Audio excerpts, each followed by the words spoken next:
this Sunday morning. A Fox News alert. All eyes on London this morning after another deadly terrorist attack there. At least 7 people are dead, another 50 others injured. This is, as we all know, the 3rd terrorist attack Britain has experienced in the last 3 months. I was taking pictures of the Tower Bridge. I heard a loud noise behind me and turned around to see the white van crash into the guardrail, and it was continuing to go down the guardrail, hitting pedestrians. Everyone was standing in shock as to what had happened. Took a selfie right before. Directly afterwards, the photo is of several bystanders attending to a person that had gotten hit. People were mainly in shock. Such a quiet night like that, a terrorism event is not something you would expect to happen. These attacks are not accidental. They know where the people are. We will be doing absolutely everything in our power to try to stop such a horrendous attack as this. London is under siege. The only way to deal with a terrorist siege is to respond with terrorism on those sympathists. No reason to be alarmed by this. We are the safest global city in the world. While we have made significant progress in recent years, there is, to be frank, far too much tolerance of extremism in our country. We cannot and must not pretend that things can continue as they are. Good morning. We are all waking up quite somber this morning. I'm here with Pete Hegseth.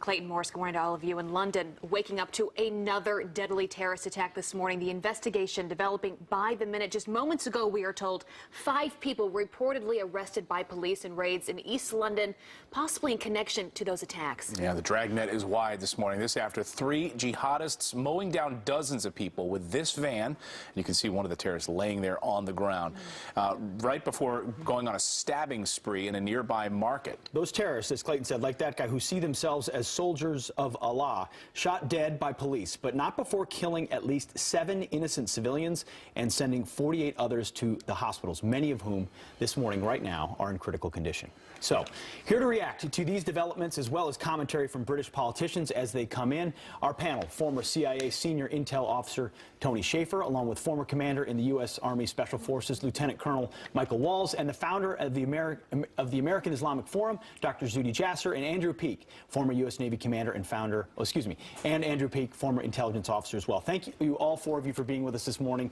Lieutenant Colonel, I'll start with you. Your reaction, I believe we had you on before Theresa May spoke, or you reacted right out of her first time. Do you feel like those words are sufficient, and do you think they'll be followed by action? Well, as Nigel Farage pointed out, we've been down this path before. So the question now becomes, is she really serious? And we need to pull away and look back at this from the perspective of how can we learn from this to stay ahead of it. President Trump has attempted a number of actions to actually help us stay ahead of the curve. And I'm with George Patton. The best defense is a good offense. We need to stay ahead of this. We've seen attacks here. We have not seen these type of attacks yet. But it's in our interest to allow President Trump to have members like us who are experts in this area to start looking at the lessons, figuring out a path forward. And as John Kelly, Secretary of Homeland Security, said, if we knew everything he knows, we wouldn't want to leave the House. Well, the idea here is that we want to continue to leave the House, need to get on the offensive, and prevent the networks that we now see springing up in England based on things that happened in the continental part of Europe. We need to stop that from happening here. Yeah. Dr. Zuhdi Jasser, I couldn't help notice a disconnect between what we heard from Sadiq Khan, the mayor of London, and Theresa May, the Prime Minister of the UK. She says Islamic extremism, that's one of the first things she mentioned in her 4-part plan to get rid of Islamic extremism in the UK. Sadiq Khan said this is the safest city, one of the safest cities in the world, and we should continue and not be scared. Did you see a disconnect there? Oh, absolutely. And, you know, many of us who have been doubting what his approach would be look to moments like this to see whether he will distance himself from Islamism, which is the nonviolent underbelly of all of these radicalizations. And sadly, if you look at his history before he became mayor, he defended many of the Islamists, etc. But many said, well, he's a liberal, he believes in gay rights, women's rights, etc. Give him a chance. Now, when his city, his country is faced at a point of war on the streets of his city, he continues to be in denial. And by the way, don't give Prime Minister May a pass. 6 years she was head of Homeland Security, and even today she said we will get tough on extremism. How do you define extremism, Prime Minister? It's Islamism. It's political Islam. They have a generation of radicalization. They've been working with the wrong Muslim groups in Britain. Even the soft but yet somewhat direct program of Prevent was minimized and lambasted by Islamist groups in Britain, and they ignored reformist groups and they marginalized them, and that's why they have the situation now that they have. You know, we had Nigel Farage on just moments ago, the leader behind the Brexit movement. He said those very same words. Michael Waltz, I want to bring you into this conversation. We've heard now from Theresa May, we heard last night from President Trump, and we're hearing more and more from world leaders that we need to all work together, including the Muslim community. They have got to step up. How much is our own politics hurting our ability to be as strong as we can on the world stage fighting terror? Well, look, you know, I think it's a great thing that Theresa May is finally going to take a tougher stance, whether it's on extremism or on how they approach counterterrorism, their counterterrorism laws writ large. But we can only play defense so long. I think what you have to really look at is a more offensive approach. The British SAS have a number of British nationals on their hit list that are training in Iraq and in Syria as we speak. We need to accelerate our efforts in Raqqa and in Mosul. But importantly, and this is why back in Washington, the strategic review in Afghanistan is so critical, is we can't just let those sanctuaries migrate back to Afghanistan or other places. We have to keep our foot on the neck of the leadership of these groups, and then we have to take a broader approach to, you know, at the end of the day, we're going to see these attacks continue unless we take a broader approach to countering the ideology of Islamic extremism. Colonel Waltz, it's such a great point. You have to stay on the offense there. The longer the caliphate exists, the longer there's a motivation for these extremists. Andrew, but in order to go on the offense at home, too, the UK's got a terror problem, a radical Islamic terror in their midst. You don't want to play defense just with police. You've got to go on the offense. In order to go on the offense, you have to have intelligence, human intelligence. How do they go into these safe spaces, no-go zones, mosques, madrasas, elsewhere, where radicalism is festering, and actually get the intel to get rid of these guys?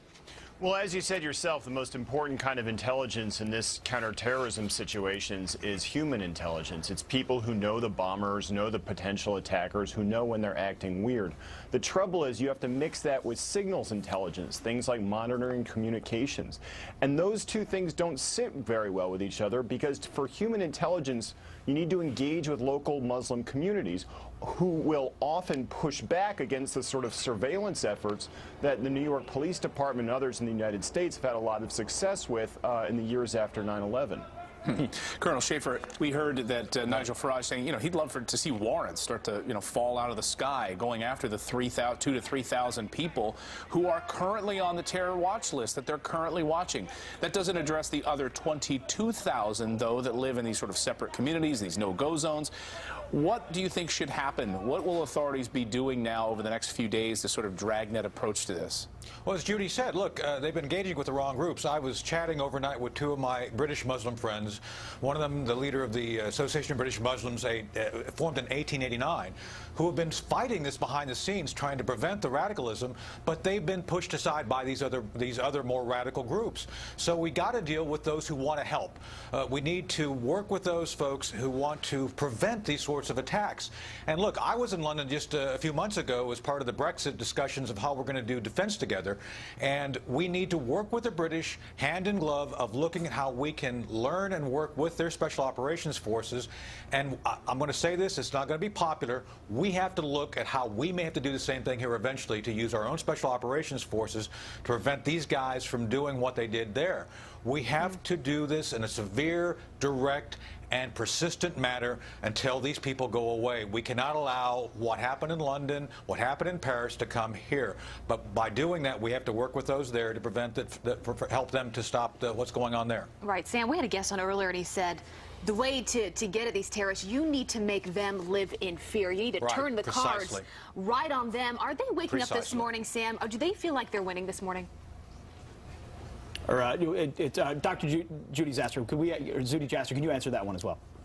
Oh, absolutely. You know, I believe any act that they do, as unsuccessful or successful as it may be, to them is a recruitment tool and is a tool that we are on the defense rather than them being on the defense. The way what we're doing in Raqqa and northern Iraq is probably part of why they're feeling squeezed right now. But our fronts also include our streets in London and in America. So we have to put them on the defense. And that includes changing the narrative from being apologetic about victimization, stopping the self-imposed blasphemy laws of this nonsense concept of Islamophobia. That's why we're working with the wrong groups. We are so apologetic and on the defense. We need to be on the offense. That's how you mobilize. There's reports, by the way, that Muslim police officers who are moderate, don't wear hijab, and wanted to work with the Muslim community and reform were marginalized because of the influence of groups like the Muslim Council of Britain and other Muslim Brotherhood legacy groups that have destroyed the ability of us reformers and modernists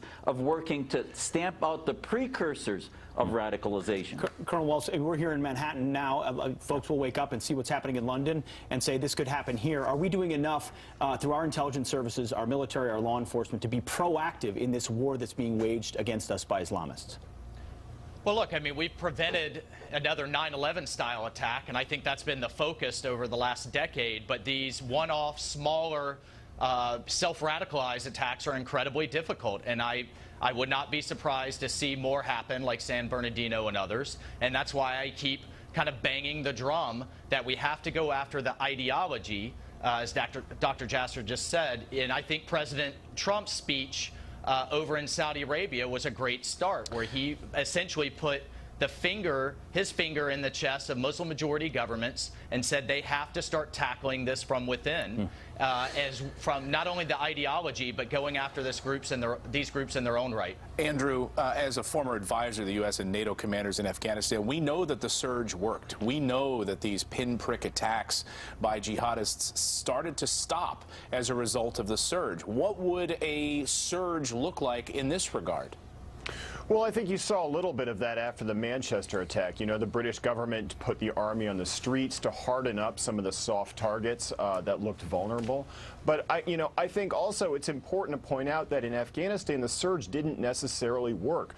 The violence went down for a time, but then the troops came home, and there's still an extremist problem there. Right. I think conservation of resources and a determination to fight this fight for the long haul is the most important thing. So we really need to look at what we're expending and how we're prepared to keep that going for the long run. All right. Well, gentlemen, thank you very much for joining us this morning. We appreciate a lot of expertise and a lot we have to wrap our arms around. Really appreciate that. Well, I think we'll be talking